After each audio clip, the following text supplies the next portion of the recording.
Shujaa hapimwi kwa ushindi pekee, bali kwa namna alivyopigana.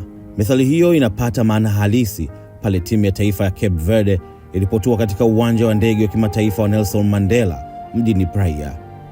Ingawa safari yao ya kombe la dunia 2026 ilisimama baada ya kupambana vikali na Argentina, walirejea nyumbani kama mabingwa wa mioyo ya watu wao.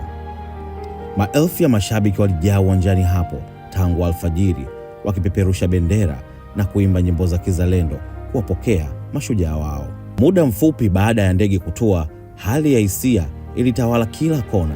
Wafanyakazi wa ndege waliinama kwa heshima mbele ya wachezaji, ishara iliyogusa hisia za wengi na kuonyesha namna taifa hilo lilivyothamini kile kikosi kilichokiweka Cape Verde kwenye ramani ya dunia ya soka.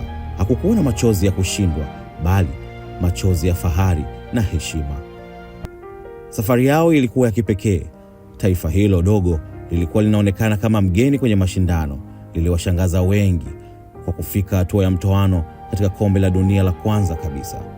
Walifika hatua hiyo kwa kupambana bila uoga na hata kuisukuma Argentina hadi dakika za nyongeza kabla ya kuondolewa kwa mabao 3-2. Kama wahenga walivyosema, mchelea mwana kulia hulia yeye. Cape Verde haikuchelea vigogo wa soka duniani. Kutoka uwanja wa ndege, msafara wa wazi uliwabeba wachezaji kupitia mitaa ya Praia. Barabara zilifurika wananchi waliokuwa wakipunga mikono, kuimba na kushangilia kana kwamba timu yao ilikuwa imetoa kombe la dunia. Bendera za taifa zilipamba kila kona, huku wapiga ngoma na wanamuziki wakigeuza mapokezi hayo kwa sherehe ya kitaifa. Kilichofanya siku hiyo kuwa ya kipekee zaidi ni kwamba mapokezi hayo yaliendana na maadhimisho ya siku ya uhuru wa Cape Verde. Hivyo taifa zima lilikuwa katika shangwe mbili kwa wakati mmoja, kuadhimisha uhuru wake na kuwapongeza mashujaa wa soka walioonyesha ulimwengu kuwa ukubwa wa nchi haupimwi kwa ukubwa wa ndoto. Nahodha na wachezaji walishindwa kuficha hisia zao walipoona maelfu ya watu wakisubiri kwa saa nyingi kuwakaribisha.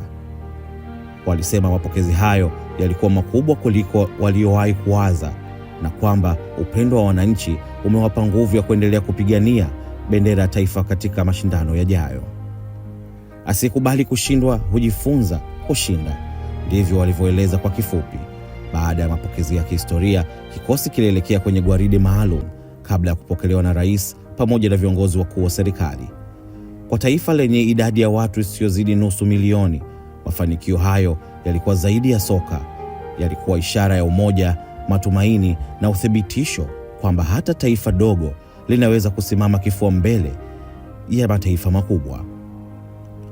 Mwisho wa yote, Cape Verde inaweza kuwa haikubeba kombe, lakini ilibeba heshima ya watu na mioyo ya mamilioni ya mashabiki duniani.